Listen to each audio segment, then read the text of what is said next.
है platinum industries, जिसका IPO कल खुलने वाला है, यानी कि 27 तारीख को। कंपनी पीवीसी स्टेबलाइजर्स बनाती है, सीपीवीसी एडिटिव्स लुब्रिकेंट्स बनाती है। प्राइस बैंड 162 से 171 रुपए प्रति शेयर है। इशू साइज जो है वो करीब करीब 235 करोड़ का है। और डिटेल समझते हैं, हमारे साथ कंपनी के चेयरमैन और मैनेजिंग डायरेक्टर कृष्ण दुष्यंत राणा है। कृष्ण, स्वागत है आपका and congratulations on the IPO.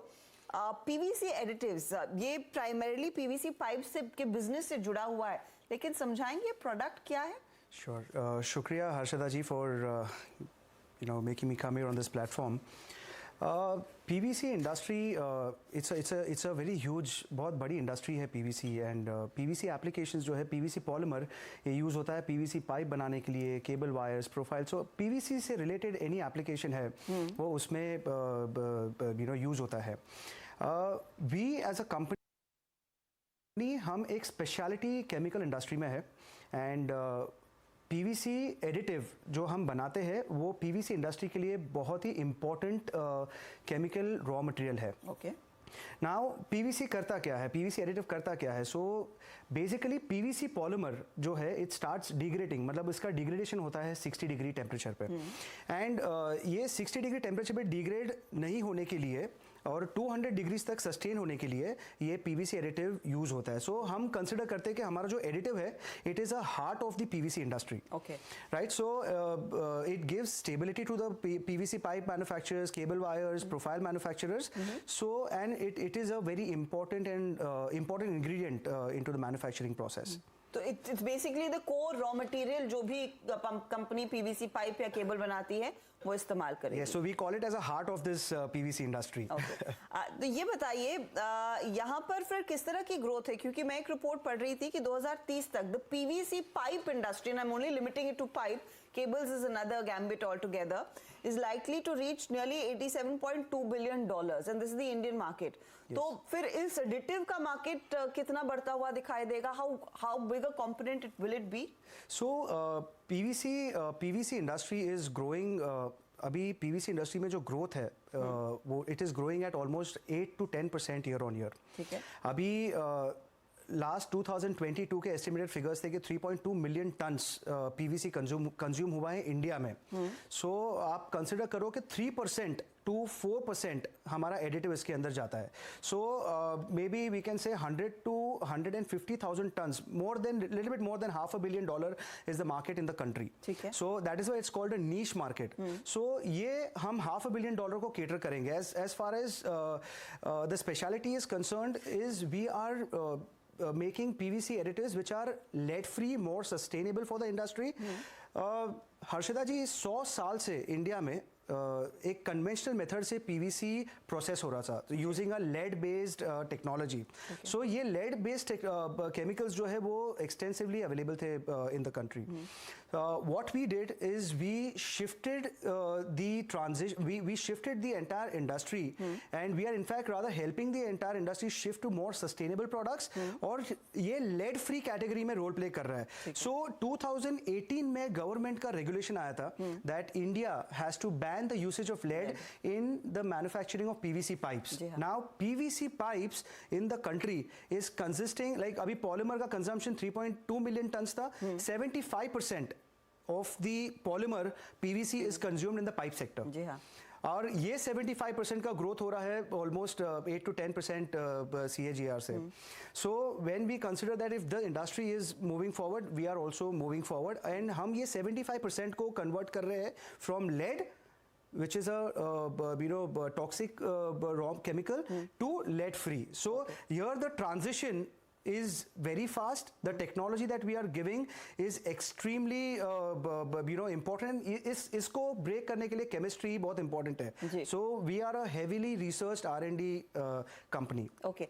तो ये जो आप इशू लेकर आ रहे हैं, you are raising nearly 235 crores.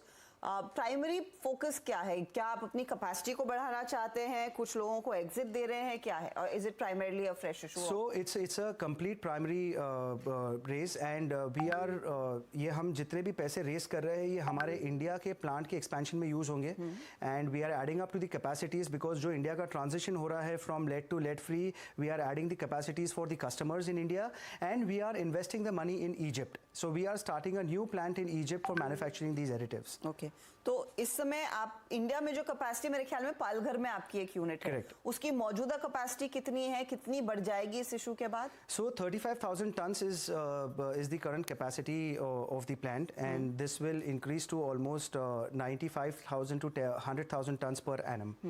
By the end of this? By the end of 2000, this year maybe we'll start the commercial production of the new plant by 2025 January. ठीक है, okay. और ये इजिप्ट की capacity कितनी रहेगी? So Egypt will be around 30,000 tons per annum. और Egypt ही क्यों? वहाँ पर sure, तो एनवायरनमेंट आपको कुछ ऐसा मिला होगा कि वहाँ पर आपने सोचा एक फैसिलिटी सेटअप करें। This is a beautiful question which I love answering that as an entrepreneur. Going three years back, we wanted to supply. हमें एक कस्टमर को सप्लाई करना था, in a country like Uzbekistan. So 3 साल पहले जब हम कस्टमर के साथ डील कर रहे थे तो वहाँ पे हमें पता चला कि एक 20 feet container was costing around $6,500. So we thought that if you want to compete, the customer was not buying our price. They said that you're too expensive and हम आपसे खरीद नहीं सकते हैं. I said why? The reason is the competition from Turkey and Europe was very high. Okay. So we thought if you want to compete and we want to have a global reach and be a global name, we need to do something outside India and that's how we started researching on the countries. And वहाँ पे हमें पता चला कि Egypt ही एक ऐसा देश है जहाँ पे कोई मैन्युफैक्चरर नहीं है, heavily dependent on imports. So 95% पूरा इजिप्ट डिपेंडेंट है in terms of imports of raw materials. So अगर हम वहाँ पे जाते हैं तो we will be the first company to manufacture, having a niche market share and faster penetration. But from Egypt we are thinking of exporting. So Egypt से हम अगर cater करना चाहते हैं उज़्बेकिस्तान के कस्टमर को तो it was costing us around $400 to $500. Okay. तो ये जो freight cost का जो difference है, that was huge and that's what led us to go to Egypt and have a presence there. And that will perhaps be a window to Europe as well. अगर वहाँ there is a window to Europe, Turkey, MENA region, COMESA, and of course Middle Eastern countries. So it's an easy access from there. Okay. मैं आपसे एक चीज फटाफट से पूछना चाहूंगी. Of course, you will not be able to give us projections on your earnings. लेकिन अब तक आपके revenue profitability की क्या situation है? हर्षदा जी, अगर हम PAT की बात करें, हमारे जो PAT returns है, last year we had shown somewhere around 16%. This year we will be showing somewhere around 15 to 16% again. But going forward, adding the capacities and for Egypt and India, we will be maintaining the PAT somewhere between 11 to 14%.